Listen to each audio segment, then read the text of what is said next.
Hallelujah. ಅದಕ್ಕೆ ಆತನು ಹೇಳ್ತಿದ್ದಾನೆ ಅಲ್ಲಿ 3 ವಿಷಯ ಏನು ಹೇಳ್ತದೆ. ನಾನೇ ಪುನರುತ್ಥಾನ. ಯೇಸು ಸ್ವಾಮಿ ಪುನರುತ್ಥಾನವಾಗಿದ್ದಾನೆ. ಆತನು ಸತ್ತು ಸಮಾಧಿಲಿಲ್ಲ. ಎರಡನೇದಾಗಿ ಆತನು ಏನು ಹೇಳ್ತಿದ್ದಾನೆ, ನಾನು ಜೀವವಾಗಿದ್ದೀನಿ ಅಂತ ಹೇಳ್ತಾನೆ. ಏನಂತೆ, ಆತ ನಮಗೆ ಜೀವ ಕೊಡುವವನು. ಈ ಲೋಕ ನಮಗೆ ಮರಣವನ್ನು ಉಂಟು ಮಾಡ್ತದೆ, ಪಾಪ ಮರಣವನ್ನು ಉಂಟು ಮಾಡ್ತದೆ, ಡಾಕ್ಟರ್ಗಳು ಮರಣವನ್ನು ಉಂಟು ಮಾಡುವಂಥ ಪತ್ರಗಳು ಕೊಡ್ಬೋದು, ನಮಗೆ ಭೀತಿಗಳು ಕೊಡ್ಬೋದು, ಆದರೆ ಯೇಸು ಕ್ರಿಸ್ತನು ಜೀವವನ್ನು ಕೊಡ್ತಾನೆ. ಹಲ್ಲೆಲೂಯಾ.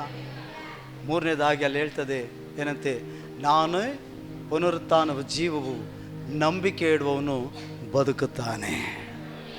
ನಂಬಿಕೆ ಇಡೋರು ಬದುಕುತ್ತಾನೆ. ಹಲ್ಲೆಲೂಯಾ. ಅದಕ್ಕೆ ಮಾರ್ತಾಳನ್ನು ನೋಡಿ ದೇವರು ಹೇಳಿದ್ರು, ನಂಬು. ನಾನು ಹೇಳಿಲ್ವಾ, ನೀನು ನಂಬಿದ್ರೆ ದೇವರ ಮಹಿಮೆನ ಕಾಣ್ತೀಯ ಅಂತ. ಸಮಾಧಿ ಬಳಿಗೆ ಹೋದ ತಕ್ಷಣ ಆ ಕಲ್ಲುಗಳನ್ನ ತೆಗೀರಿ ಅಂತ ಯೇಸುಸ್ವಾಮಿ ಹೇಳ್ತಿದ್ದಾನೆ.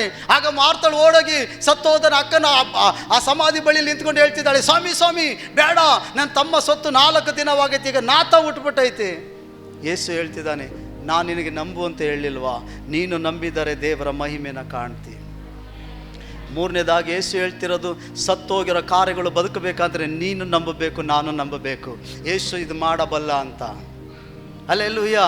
ನಿನ್ನ ಮಕ್ಕಳ ಜೀವಿತದಲ್ಲಿ ನಂಬಬೇಕು ನೀನು, ನನ್ನ ದೇವರು ಖಂಡಿತವಾಗಿ ಅವರ ಆತ್ಮಿಕ ಜೀವಿತನ ಬದುಕಿಸ್ತಾನೆ, ಅವ್ರ ಆತ್ಮಿಕ ಜೀವಿತದಲ್ಲಿ ಬದಲಾವಣೆಗಳು ತರ್ತಾನಂತ ನೀನು ನಂಬಬೇಕು. ನಿನ್ನ ಕುಟುಂಬ ಕಾರ್ಯಗಳು ನೀನು ನಂಬಬೇಕು. ನೀನು ಯಾವುದನ್ನು ಪ್ರಾರ್ಥಿಸ್ತಿದೆಯೋ, ಯಾವುದು ಪ್ರಾರ್ಥನೆ ಮಾಡಿ ಆಗಲ್ಲ ಅಂತ ಸತ್ತೋಯ್ತು ಅಂತ ತಿಳ್ಕೊಂಡು ಅದನ್ನು ಬದುಕಿಸ್ಬೇಕಾದ್ರೆ ನೀನು ನಂಬಬೇಕು, ನಾನು ನಂಬಬೇಕು. ಅದಕ್ಕೆ ಯೇಸು ಹೇಳ್ದ ಮಾತಾಡೋಣ, ನೀನು ನಂಬಿದರೆ ದೇವರ ಮಹಿಮೆನ ಕಾಣುವಿ. ನಾನು ಹೇಳಿಲ್ವಾ ನೀನು ನಂಬು ಅಂತ. ಹಾಗಾದರೆ ಯೇಸು ಸ್ವಾಮಿ ಏನು ಹೇಳ್ತಿದ್ದಾನೆ, ನಾನೇ ಪುನರುತ್ಥಾನ, ನಾನೇ ಜೀವ ಕೊಡೋನು, ನನ್ನ ನಂಬೋರು ಸತ್ರು ಬದುಕ್ತಾರೆ. ಇನ್ನು ಯಾವ ಕಾರ್ಯಗಳು ನಿನ್ನ ಜೀವಿತದಲ್ಲಿ ನೆರವೇರಿಲ್ವೋ, ನೀನು ಮನಸಾರೆ ಆತನ ವಾಕ್ಯನ ನಂಬೋದ್ರೆ ಕರ್ತನ ಅದನ್ನು ಬದುಕಿಸಿ ಕೊಡ್ತಾನೆ. Hallelujah, hallelujah. ಪ್ರಕಟಣೆ ಅಧ್ಯಾಯ 1ನೇ ಅಧ್ಯಾಯ ಓದೋಣ. ಪ್ರಕಟಣೆ 18-19. ಸತ್ತವನಾಗಿದ್ದೆನು ಮತ್ತು ಇಗೋ ಯುಗ ಯುಗಾಂತರಗಳಲ್ಲಿಯೂ ಬದುಕುವವನಾಗಿದ್ದೇನೆ. ಮರಣ ಮತ್ತು ಪಾತಾಳದ ಬೀಗದ ಕೈಗಳು, ಗಮನಿಸಿ, ಮರಣ ಮತ್ತು ಪಾತಾಳದ ಬೀಗದ ಕೈಗಳನ್ನು ನನ್ನಲ್ಲಿ ಅವೆ. ಯಾರೆಲ್ಲ ಐತಂತೆ? ಎಲ್ಲರೂ ಬಾಯಿ ತೆಗೆದೇಳಿ, ಯಾರೆಲ್ಲ ಐತಂತೆ? ಯೇಸು ಹೇಳ್ತಿದ್ದಾನೆ, ಯೋಹಾನನಿಗೆ ಪದ್ಮೋಸ್ ದೀಪದಲ್ಲಿ ಪ್ರಕಟವಾಗಿ, ನಾನು ಸತ್ತವನಾಗಿದೆ ಮನುಷ್ಯರ ಪಾಪಕ್ಕಾಗಿ, ಮತ್ತೆ ಈಗ ಬದುಕುವವನಾಗಿದ್ದೇನೆ, ಮತ್ತು ಮರಣ ಪಾತಾಳದ ಬೀಗದ ಕೈ ನನ್ನ ಕೈಯಲ್ಲೈತೆ. ಹಲ್ಲೆಲೂಯಾ. ನೀನು ಸಾಯಬೇಕು ಅಂತಂದ್ರೂ ನೀನು ಸಾಯಕ್ಕಾಗಲ್ಲ. ದೇವ್ರು ಹೇಳ್ತಾನೆ, ನಿನ್ನ ಮರಣದ ಬೀಗದ ಕೈ ನನ್ನ ಕೈಯಲ್ಲೈತೆ, ಪಾತಾಳದ ಬೀಗದ ಕೈ ನನ್ನ ಕೈಯಲ್ಲೈತೆ ಅಂತ ಹೇಳ್ತಾನೆ. ಅದಕ್ಕೆ ಸ್ವಾಮಿ ಹೇಳ್ತಾನೆ, ಮರಣ ಮತ್ತು ಪಾತಾಳದ ಬೀಗದ ಕೈ ನನ್ನ ಕೈಯಲ್ಲಿ ಐತೆ. ನಾವು ಅನ್ಕೋಬೋದು, ಅಯ್ಯೋ ಆಗೋಯ್ತೇನೋ, ಸತ್ತೋಗ್ಬಿಡ್ತಾರೇನೋ ಅಂತ. ದೇವ್ರು ಹೇಳ್ತಾನೆ, ಮರಣದ ಬೀಗದ ಕೈ ನನ್ನ ಕೈಯಲ್ಲಿ ಐತೆ, ನಾನು ಬೀಗ ಓಪನ್ ಮಾಡದೆ ಹೊರತು ಅವನು ಸಾಯಲ್ಲ. ಯಾರಾದರೂ ನಿಮ್ಮನ್ನು ನೋಡಿ ಹೇಳ್ಬೋದು, ನಾನು ನಿಮ್ಗೆ ಖಂಡಿತವಾಗಿ ಕೊಲ್ತೀನಿ, ನಿಮ್ಮನ್ನು ಸಾಯಿಸ್ತೀನಿ, ನಿಮ್ಮನ್ನು ಬಿಡಲ್ಲ ಅಂತ ಹೇಳ್ಬೋದು. ನೀನು ಹೇಳಬೇಕು, ನನ್ನ ಮರಣದ ಕೀ ಯೇಸು ಕೈಯಲ್ಲೈತೆ. ಹಲ್ಲೆಲೂಯಾ. ಆತನ ಅಪ್ಪಣೆ ಕೊಡದೆ ಹೊರತು ನೀನು ನನ್ನ ಕೊಲ್ಲಕ್ಕಾಗಲ್ಲ ಅಂತ ಹೇಳಬೇಕು. ಹಲ್ಲೆಲೂಯಾ. ಯಾವುದೋ ದೆವ್ವನೋ ಮಾಟ ಮಂತ್ರನೋ ನಾನೇನು ಬಂದು ಖಂಡಿತ ಮುಂದಿನ ಅಮಾವಾಸ್ಯೆಗೆ ನೀನು ಕರ್ಕೊಂಡು ಹೋಗೋದೆ, ನೀನು ಸಾಯಿಸೋದೆ, ನೀನು ತೆಗಿಯೋದೆ ಅಂತ ಹೇಳಿದ್ರೆ ನೀನು ಹೇಳಬೇಕು, ಅದು ನಿನಗೆ ಸಾಧ್ಯ ಇಲ್ಲ. ನನ್ನ ಮರಣದ ಬೀಗದ ಕೈ ಯೇಸು ಕೈಯಲ್ಲೈತೆ. ಸ್ತೋತ್ರ. ನಿನ್ನ ಮರಣದ ಬೀಗದ ಕೈ ಯೇಸು ಕೈಯಲ್ಲಿದೆ. ಹಲ್ಲೆಲೂಯಾ.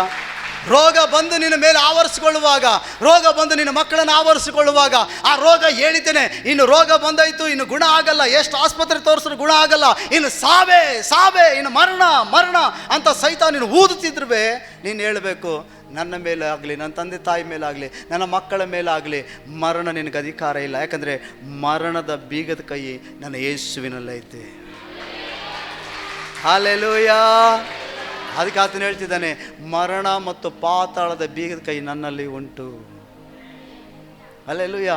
ನಾನು ನರಕ ಹೊಂಟೋಯ್ತೀನಿ. ಸೈತಾನಿಗೆ ನಿಮಗೆ ನರಕ ಕರ್ಕೊಂಡು ಹೋಗೋಕ್ಕಾಗಲ್ಲ.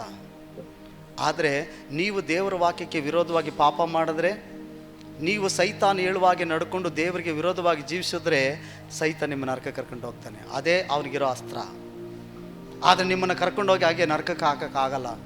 ಅದಕ್ಕೆ ಯೇಸು ಸ್ವಾಮಿ ಹೇಳ್ತಾನೆ, ಇಹಲೋಕಾಧಿಪತಿ ಬರ್ತಿದ್ದಾನೆ, ಅವನಿಗೆ ಸಂಬಂಧಪಟ್ಟದ್ದು ನನ್ನಲ್ಲಿಲ್ಲ.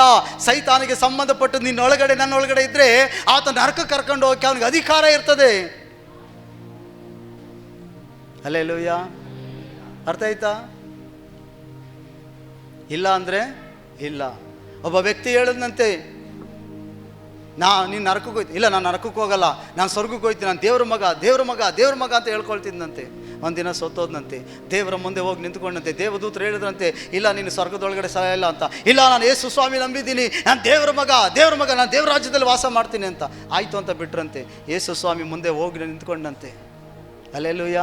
ಆ ಯೇಸು ಸ್ವಾಮಿಯ ತೇಜಸ್ಸು, ಆ ಮಹಿಮೆನ ನೋಡುವಾಗ ಅವನೇನು ಮಾಡ್ತಿದ್ದಾನಂದರೆ ಹುಡುಕ್ತಿದ್ದಾನಂತೆ. ಕತ್ಲೆಯಲ್ಲೈತೆ, ನಾನು ನರಕಕ್ಕೆ ಓಡೈತೀನಪ್ಪ, ನಾನು ಬೆಳಕಲ್ಲಿ ನಿಂತ್ಕೊಳ್ಳೋಕೆ ಆಗ್ತಾಯಿಲ್ಲ, ನಾನು ಪಾಪಿ, ನನ್ನಲ್ಲಿ ಕತ್ತಲೆ ಐತೆ, ಪಾಪ ಐತೆ, ಓಡ್ತಿದ್ದಾನಂತೆ ನರಕಕ್ಕೆ.